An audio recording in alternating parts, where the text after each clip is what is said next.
Kena tinggal bayi nggak sida lau. Video asi yang bidringai mamangda mama Hingchabi hariba first part asi ahan baying thopiu haiduna haijage maramdi first part asi yang bida bata aragadi makhata bawari sinse adumna khambada wana thokani Hogolo ngasa hogolo Kereta Maria hogolo karino miki yumda botung gini tumanga angani sibu kana no sukan dikana macai sino hangye Warak coba. Ibu, kaya ibong nanganing di ba se? Ha? Ay wala ibong nanganing ba nangang ba mi na kaloro ba? Ay se, upay do lay tada na. Ay kay igi pa ni paga se. Ibu kijum da jangak pa ni. Atu ba kijum hanga mati mo kijum do ina jang jang gine. Ningi sum atat pasigala jang gine ay. Ay wala kadi adung nangang ko. Ha. Ay kananing bagi mutta nati. Last time napuboka ngamulaw bagi tamat kana kibada. Adu kakteni. Ay napubog lay kita badagi kananing bapawdre isase. Hoy angang sa. Kanino nga nang torami tubo. Adik chilay do kani madam kino nang ay wada subtam de tuming tanga ka pamang kakalatum kre nayum daw na. Sida nayum na ti habis nang kaurura po ha. Migi mayum ni habis nang kaurura po. Na mai sing tubo tun na pan pra kay. Wari do asuna daw bani. Ay koy ma do ngarang kay til ka kanya na kakraga halaktre. Aduga halaktraga Hingchabi ma koy dalay. Aduga aygi upani pa atomba malay rame adu su chathokre. Aduga aygi upani pa ga ayga hurana haidi khonga mane haizana raga chelak bani aduga iboki sigalay ram bani ibok sina thonga dok paduga iboki siga chenjalay adna ko. Ay kuni sigania ta chau thoi gi yumda ta chau thoi na nupi ama ngarang puri na wa helaw na khipani sanawai namda. Asi amta di yang dok pam tu I law lo ibima angang do pura ga law na ma wai na masuk kana khang pon no law cha si law jing si. Kay no hay sibo. Ibong nang natataw thoy ko radi. Tataw thoy di yan ano naman ye. Lucy baby kay bera. Kamoy yana ye. At boy say do kinetika di bya ka ki say to. Kadi no hilaw kay yang si. Tada tari bo tumi bo tada. Tari bo.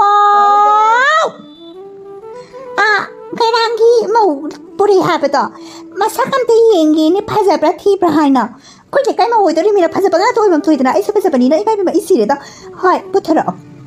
Tare ai khangabani aina ne ko nupi ama ek porak paga noina yengba gamdabasina nualu paga hichelei yengagdagi aina tokthorok pathabak sinse mayamne hekta pamna popular yamna oiba haiba tare ai celebrity ne laikai sege maybe matuga chareda tolo mama tolo Kai simbo karang da puri mama ka suai kra boy de chakate bi minai manasu aina lisan ge tora minute ta jese as lakchei ta kalakchei Toklo ye ga ke kya buk pasari ba sargade kum tarak ba mangai kre karino ai bu ko tarak ba gi maram di karino ai ba mayam na yeng ni ba se karino Ima na kay kitumay to ino koy da. Nachala na naugay gala ima. Ay koy balaw sen biro ima. Kanano no ibu itakalite Nali sabi itakatak dili bi ay bu mana karino ngangis po itakalite kanano no ibu na ingwan na ne badnam taw gitaw Ima nang kayo na dumayang ito. Puchi sunga nang nung Hingchabi na ne makuk kita na chathoro bani. Ima nang nachagi minusi amata powder pa kayo no. Ha ima nang karigino nang nachagi minusi powder ngay nang ato pa ni pada na ikraga. Ato ka kiti am kamu nachala ite sabi ni kaya ito po nang bungaw na. Kaya angang sinusibo. Kana ano niya. Ay no ikang di hair kayo niya. No na kayo no adumay na ang blame to ito po. Please don't do like this. Okay? My image is full of negative language and this is so illegal to put poisonous and very nice. Very good. Ay gyan tadi. Nung ito nariba si Karino. Ay ginupi si Karino. Mama ni Hairo. Habidi hana mayung palo ba macaya or ba mama ama ni Hairo. Natragalay sabi ni Hairo. Ay confuse oide. Ahal thanga ay si confuse oide. Ay pipi Hairo. No. Ay ko ito na usi. Nung ano ni kagani habis iyan ko lang di ba ni natraw. No iyan ko lang di ba ni haba. No ikani kino adumay na tori ba to. Hey hanubi. Ang kare tori akara pura na agniya. Ay wadi ina ko wandra. Ay badlam taw wadi niya. At ay suya ka ngedra. Ay se chadum so binu pili ka ba bayam ki hendo krabini. Adu kani tarum sila thara kani na ma da. Ay thajabang amthi. Kay gino habidi angang ani se yamna nushi. Aduna aina habidi angang ani sigi suma pa leitrabani na. Ay su angang yaudri aduna angang ani sigi marakta amakakti jo asi. Ahal joksira atumba joksira. Hayo nabani marakta kana lening hayo. Ay mo yung piyo babong to. Icheton, I will be a body on the Kana Pangani. I think Imagi Tabas Subini, Matinsi on the Pambigani, Pabungisu, Mating on the Pambigani. I don't answer you, Petarabadi, Isum Kana Rema, you miss a Tabakam to Sudabani, Nupani, and Imanas as well at the Bani. I did Tabagan as well, I don't know, I am a Tabakai. Pari! I say alam bi thadar banatro. Hanu bi yoga yotandra. I say alam bi amang bi. Why did you open bi abis thadar banatro? Pari! I accepted everything. I accepted because I am a charity girl. Charity girl is always charity man. So I did charity in this baby girl and this baby boy. So baby boy is kicked out and charity girl is accepted in my household. Hey Chumine, Mana Harris Louis Chumina Chumkriani. I think this of company and Chumi I say. I'm not any man joking. I say, I'm not a woman. I am English kan be aduna ni ne English to tamuan harido hauji nupi macha se khoi na thamani nipa macha se kick out taw khrabani habadi tan thok khrabani habane asi nipa macha se nanga jumda jo ucho chalo jumda jo Karino. Nogi Malaysia, I need also Zaba. Garang, Hingchabi Tanare and a Kaluba. I don't get Imaunage, have you to get it? Who be the Galapo? I wonder when I can go to in a permanent answer. Johnny, I think I will later behind being on the Runa to be the Pacificari. No, nothing, and now Mamma to be the Pacificari. No, how do you put me about labor? Hey, Hare, I get like Batam Labani, I don't know, Nancy could have put a labani. I don't know, I could have labored in there. Nimza Sabadi, Eric, Hangidana. Tabak the crash who but I hear Ibumo. I didn't know Chalo. Sing Jalujo. Jungle the Jalaga sing Jalujo. Inimbo. Can you name more kind of that? okay go do no It's not a big idea anywhere.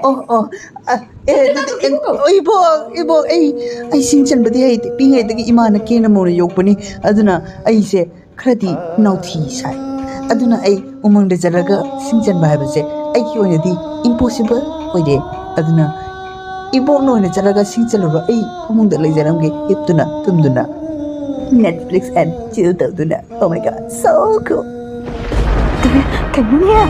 I see the Nidana. I see the Abanans. I go to the Pamela. I will illegally with the Moina. I will. And Joe, I know Tangsida. Each hour, put them a joke, but then a large one. I know be all like an oil. None was an agony and a second. When I look at I will ask the Toribra. Yamato go see. I see a second. ibo sogot pigan ai chakani singchan ba sigale de kok saganamani ai ngam ko thuri Nige plan pun nama hudu ada cakap ni macam. Hey, launa, kangen ni launa.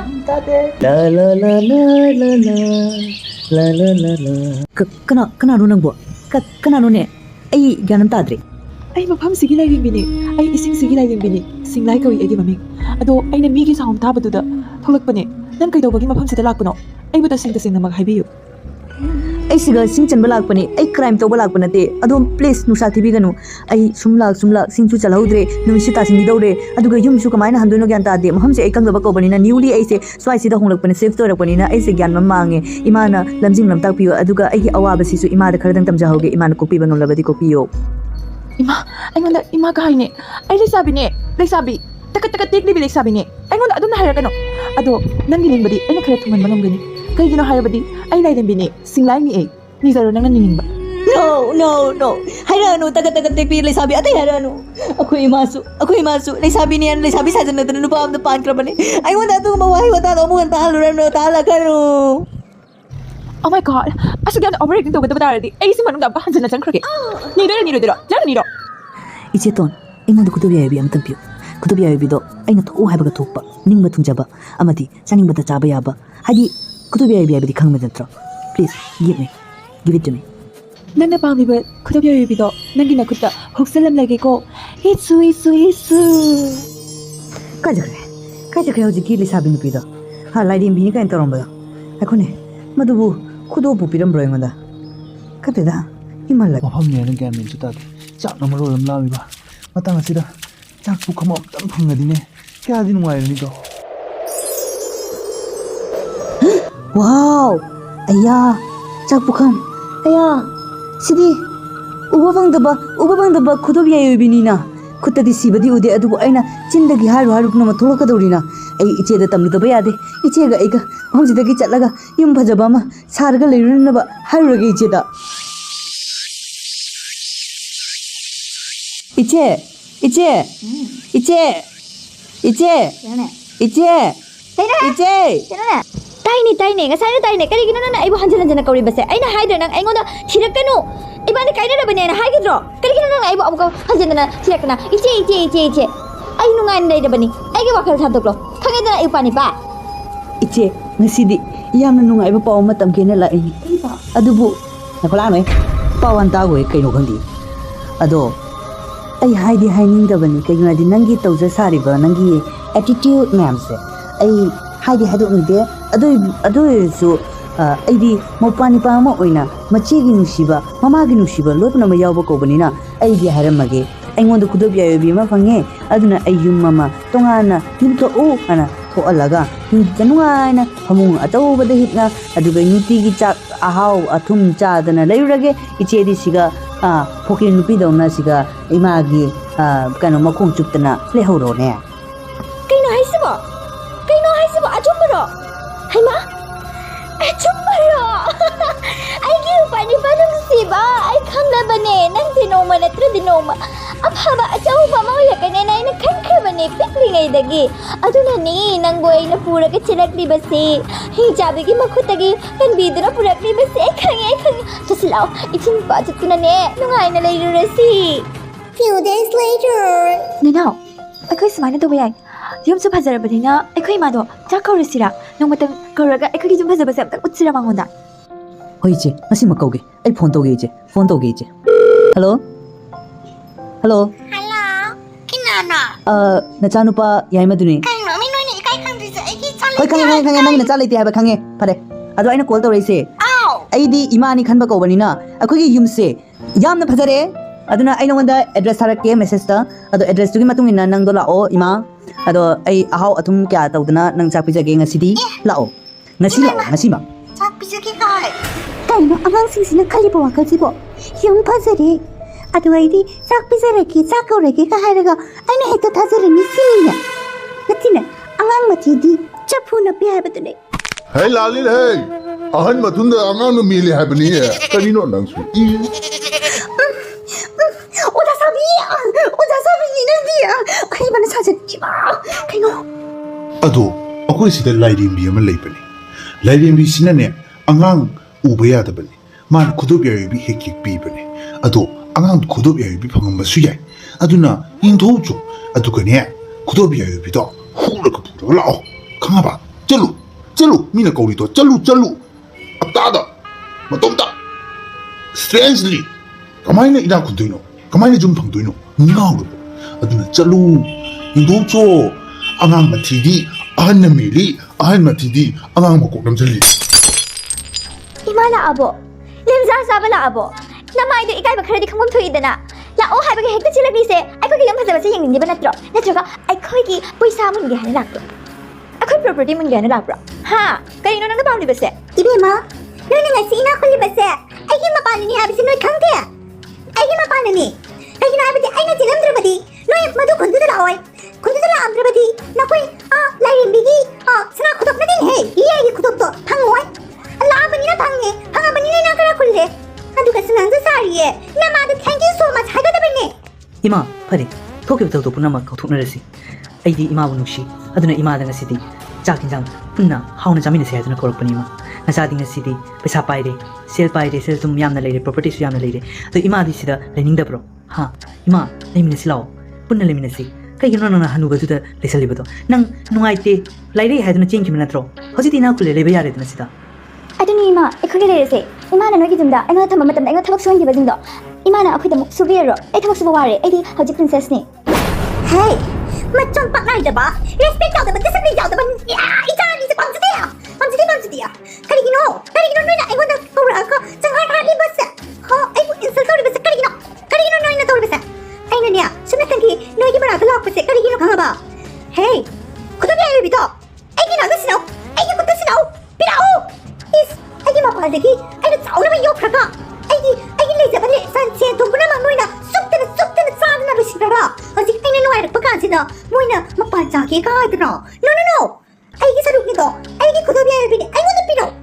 ima adu di yaroye ꯅꯪꯒꯤ ꯅꯤꯄꯥꯒ ꯇꯥꯟꯅꯔꯒ ꯑꯩꯈꯣꯏꯗ ꯈꯨꯗꯣꯞ ꯌꯥꯏꯕꯤ ꯃꯨꯜꯂꯨꯒꯦ ꯍꯥꯏꯅ ꯂꯥꯛꯄꯅꯤꯅꯦ ꯏꯃꯥ ꯑꯗꯨꯗꯤ ꯈꯛꯌꯥ ꯀꯩ ꯍꯥꯏꯕ ꯈꯨꯗꯣꯞ ꯌꯥꯏꯕꯤ ꯅꯪꯉꯣꯟꯗ ꯁꯤꯟꯅꯧ ꯀꯥꯏꯅ ꯈꯨꯗꯣꯞ ꯌꯥꯏꯕꯤꯗꯣ ꯑꯩꯒꯤꯅꯦ ꯑꯩꯒꯤ ꯏꯄꯥꯅꯤꯄꯥꯗꯁꯨ ꯊꯝꯕ ꯌꯥꯔꯣꯏ ꯃꯥꯒꯤ ꯅꯨꯄꯤ ꯂꯥꯛꯑꯒ ꯑꯩꯉꯣꯟꯗ ꯇꯥꯟꯊꯣꯛꯈ꯭ꯔꯗꯤ ꯑꯗꯨꯅ ꯑꯩꯅ ꯄꯥꯏꯁꯜꯂꯒ ꯂꯩꯗꯣꯏꯅꯤ ꯃꯔꯝꯗꯤ ꯏꯄꯥꯅꯤꯄꯥꯁꯦ ꯍꯤꯡꯍꯜꯂꯤꯕꯁꯦ ꯀꯅꯥꯒꯤ ꯑꯥꯏꯗꯤꯌꯥꯅꯅꯣ ꯑꯩꯅꯅꯦ ꯑꯩꯅ ꯍꯨꯔꯥꯟꯅ ꯃꯉꯣꯟꯗ ꯄꯨꯔꯒ ꯂꯥꯛꯄꯗꯒꯤ ꯍꯤꯡꯆꯥꯕꯤꯒꯤ ꯃꯈꯨꯠꯇꯒꯤ ꯀꯟꯕꯅꯦ ꯑꯗꯨꯅ ꯑꯩꯒꯤ ꯏꯄꯥꯅꯤꯄꯥꯗꯤ ꯌꯥꯝꯅ ꯒ꯭ꯌꯥꯟ ꯇꯥꯏ ꯃꯥꯛꯇꯤ ꯃꯆꯤ ꯀꯧꯗꯦ ꯃꯆꯤꯒꯤ ꯇꯧꯏ ꯃꯥ ꯉꯁꯤꯐꯥꯎ ꯈꯪꯗꯅ ꯃꯆꯤꯗ ꯃꯍꯥꯔꯥꯅꯤ ꯇꯧꯅ ꯊꯝꯃꯦ ꯑꯗꯣ ꯈꯨꯗꯣꯞ ꯌꯥꯏꯕꯤꯗ ꯑꯩꯉꯣꯟda ꯄꯤꯔꯝꯅ ꯅꯥꯎ ꯉꯥꯎꯁꯤꯟꯅꯒꯅꯨ ꯐꯔꯦ ꯑꯉꯥꯡꯁꯨ ꯅꯃꯥꯗꯤ ꯑꯂꯥꯟꯕꯤ ꯅꯨꯄꯤꯅꯤꯅ ꯐꯔꯦ ꯆꯥꯛꯀꯗꯤ ꯍꯣꯏ ꯆꯥꯛ ꯆꯥꯒꯦ ꯑꯗꯨꯒ ꯉꯥꯏꯍꯥꯛ ꯂꯩꯔ ꯑꯗꯨꯝ ꯆꯠꯂꯒꯦꯀꯣ ꯅꯄꯥꯇꯣꯟꯗꯣ ꯁꯥꯎꯔꯝꯃꯅꯤ ꯑꯩ ꯍꯜꯂꯛꯇ꯭ꯔꯦꯅ ꯈꯝꯕ ꯌꯥꯝ ꯆꯥꯎꯕꯅꯤ ꯃꯆꯤꯟ ꯃꯅꯥꯎ ꯑꯃ ꯏꯁꯩ ꯁꯛꯃꯤꯟꯅꯔ ꯂꯩꯍꯧꯔꯦ ꯁꯣꯝꯗ ꯑꯩꯅ ꯍꯨꯔꯥꯜꯂꯒ ꯄꯨꯂꯛꯑꯦ ꯈꯨꯗꯣꯞ ꯌꯥꯏꯕꯤꯗꯣ ꯇꯥꯃꯣꯗ ꯌꯦꯡꯍꯜꯂꯨꯗꯣꯏꯅꯦ ꯑꯗꯨꯒ ꯁꯨꯝ ꯆꯥꯎꯅ ꯐꯖꯅ ꯆꯥꯔꯒ ꯑꯍꯥꯎ ꯆꯥꯗ꯭ꯔꯣ ꯏꯃꯥꯏꯄꯦꯝꯃ ꯁꯤꯔꯦ ꯏꯃꯥꯏꯄꯦꯝꯃ ꯁꯨꯝ ꯇꯥꯃꯣ ꯈꯨꯗꯣꯞ ꯌꯥꯏꯕꯤ ꯄꯨꯔꯛꯑꯦ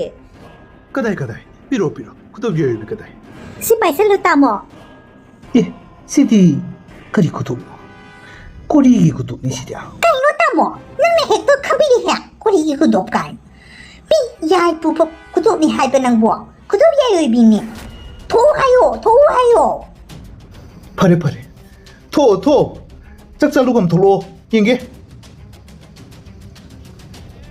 ꯍꯩꯃꯥ ꯊꯣꯛꯇꯦ ꯁꯤꯗꯤ ꯊꯣꯛꯑꯣꯅꯦ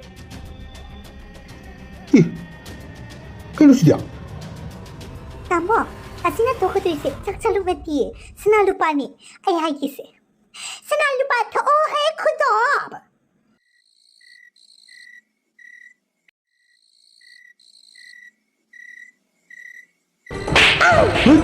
ꯃꯀꯨ ꯐꯠꯇꯕ ꯅꯨꯄꯤ ꯀꯔꯤꯅꯣ ꯀꯣꯔꯤꯒꯤ ꯈꯨꯗꯣꯞ ꯑꯃ ꯄꯨꯔꯒ ꯂꯥꯛꯑꯒ ꯀꯩꯅꯣ ꯇꯧꯔꯤꯁꯤꯕꯣ ꯑꯩꯅ ꯌꯥꯏ ꯄꯨꯕ ꯈꯨꯗꯣꯞꯇꯨ ꯄꯨꯔꯛꯑꯣ ꯍꯥꯏꯔꯒ ꯅꯪꯅ ꯇꯧꯔꯤꯕꯁꯦ ꯀꯔꯤꯅോ ꯃꯀꯨ ꯐꯠꯇꯕꯤ ꯉꯁꯤꯗꯒꯤꯗꯤ ꯈꯥꯏꯅꯔꯦ 이만희 खाइरे Like, share, subscribe.